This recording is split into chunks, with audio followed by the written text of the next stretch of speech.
Bismillahirrahmanirrahim. Assalamualaikum warahmatullahi wabarakatuh. Selamat datang di mata kuliah Filsafat Ekonomi Islam. Kita akan mempelajari materi yang pertama, yaitu Islam sebagai pandangan hidup atau way of life. Nah, saya akan menjelaskan apa sih filsafat. Filsafat itu secara bahasa yaitu bangunan keilmuan atau body of knowledge. Jadi filsafat itu adalah metode berpikir sistematis, logis, komprehensif, dan mendalam untuk memahami dan menemukan sesuatu. Nah, filsafat ini akan berkonsentrasi pada peran nalar atau rasio. Jadi manusia secara tidak sadar itu sering berfilsafat untuk mencari kebenaran. Contohnya, kita ingin mengetahui kenapa gula itu manis. Jadi kita akan mencari tahu, akan berpikir gula itu asalnya dari mana sampai ke akar-akarnya. Nah, dari situlah kita akan mengetahui dari mana gula itu manis.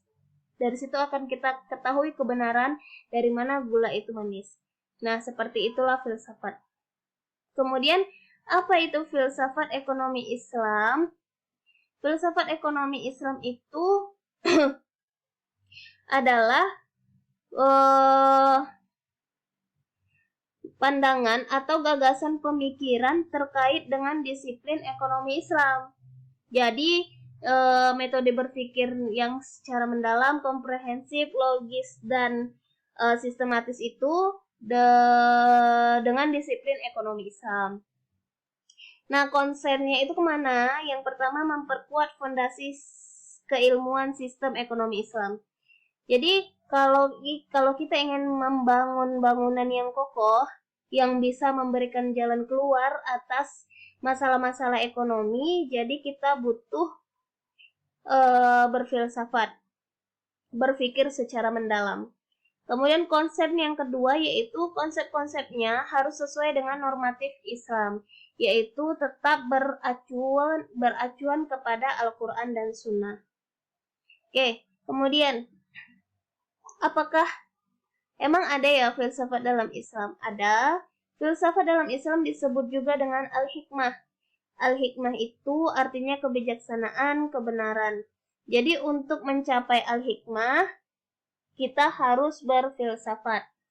Nah, bedanya filsafat Islam itu berbasis pada Tuhan yang hidup, Tuhan yang menguasai seluruh alam. Sedangkan filsafat umum berbasis pada Tuhan yang mati. Nah, jadi tadi kita bilang filsafat itu adalah metode berpikir. Di sini metode berpikir ada dua.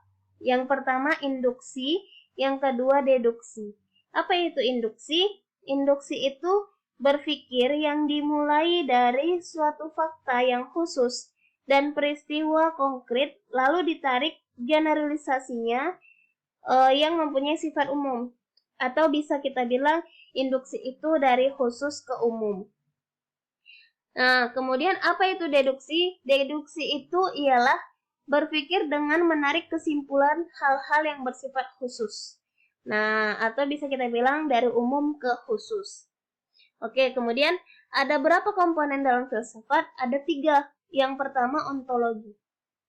Apa itu ontologi? Ontologi yaitu menyelidiki akar yang paling mendasar dari hal tertentu untuk mendapatkan suatu pandangan dan pemahaman yang sebenar-benarnya.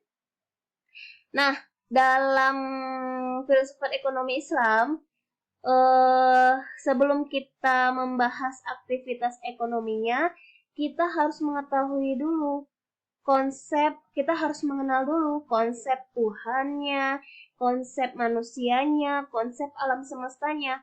Nah, inilah yang merupakan ontologi, hal yang paling mendasar yang harus kita ketahui sebenar-benarnya. Kemudian komponen yang kedua yaitu epistemologi. Epistemologi ini yaitu membicarakan hakikat ilmu atau struktur fundamental suatu ilmu. Jadi kalau epistemologi ini lebih kepada kepengetahuan. Setelah kita tahu hal-hal mendasarnya, baru kita lanjut ke pengetahuan suatu ilmunya. Nah, dari mana kita bisa mendapatkan pengetahuan? Yang pertama itu dari pengalaman indera. Jadi kalau misalnya kita mau tahu kalau dipukul itu sakit, jadi kita harus melakukan pukulan terlebih dahulu. Jadi indera kita akan merasakan kalau itu sakit. Kemudian nalar. Kemudian intuisi. Intuisi ini yaitu feeling. Kemudian wahyu, Al-Quran dan Sunnah. Kemudian keyakinan. Ini cara untuk mengetahui pengetahuan, untuk mendapatkan pengetahuan. Kemudian komponen yang ketiga yaitu aksiologi.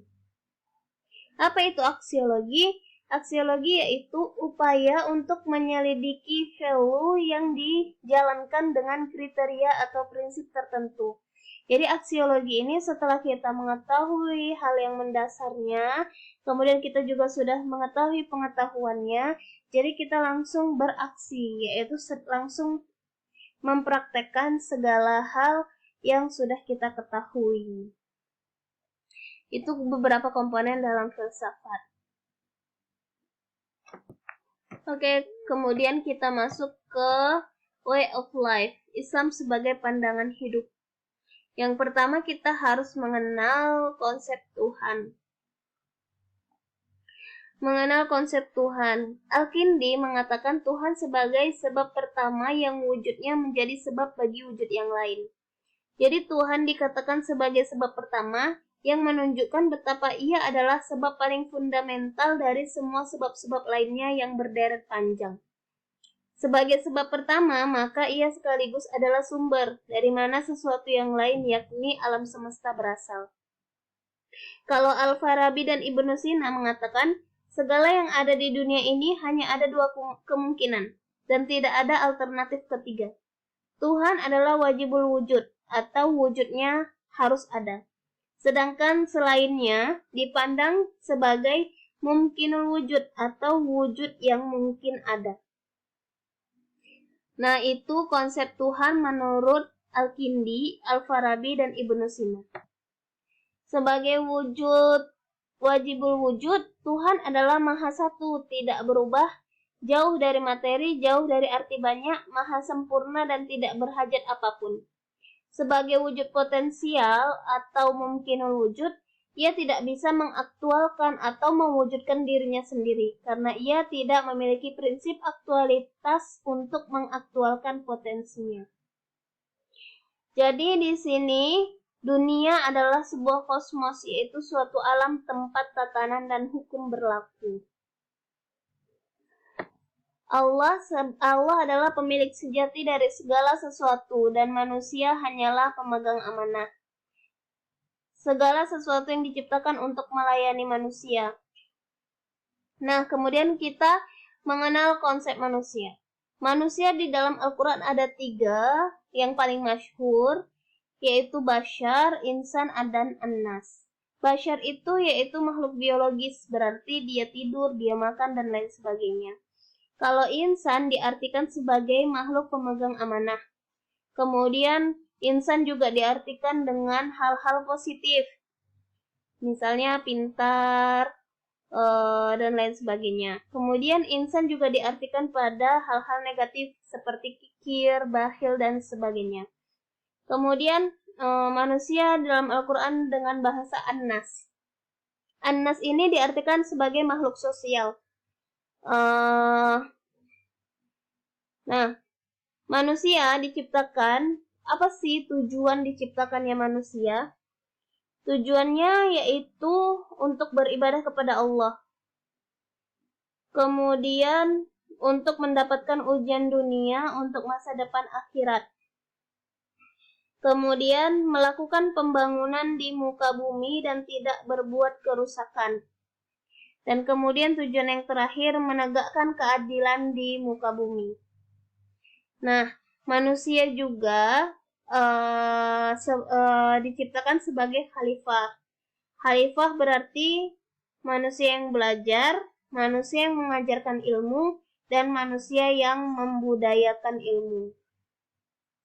Oke, kemudian manusia juga disebut dengan Bani Adam, yang diartikan bahwa manusia berasal dari garis keturunan yang sama.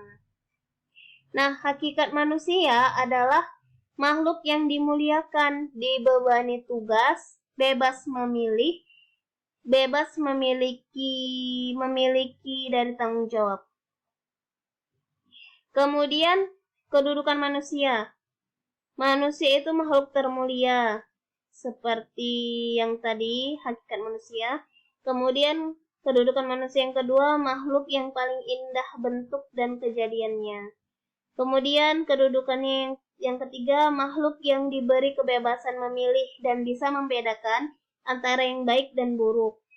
Kemudian makhluk yang diberi kemampuan untuk mendapatkan ilmu pengetahuan. Kemudian sebagai khalifah Allah, sebagai hamba Allah. Nah, setelah itu mengenal konsep alam semesta. Alam semesta ini adalah meliputi langit, bumi, hewan, tumbuh-tumbuhan, dan lain sebagainya kecuali manusia dan Tuhan.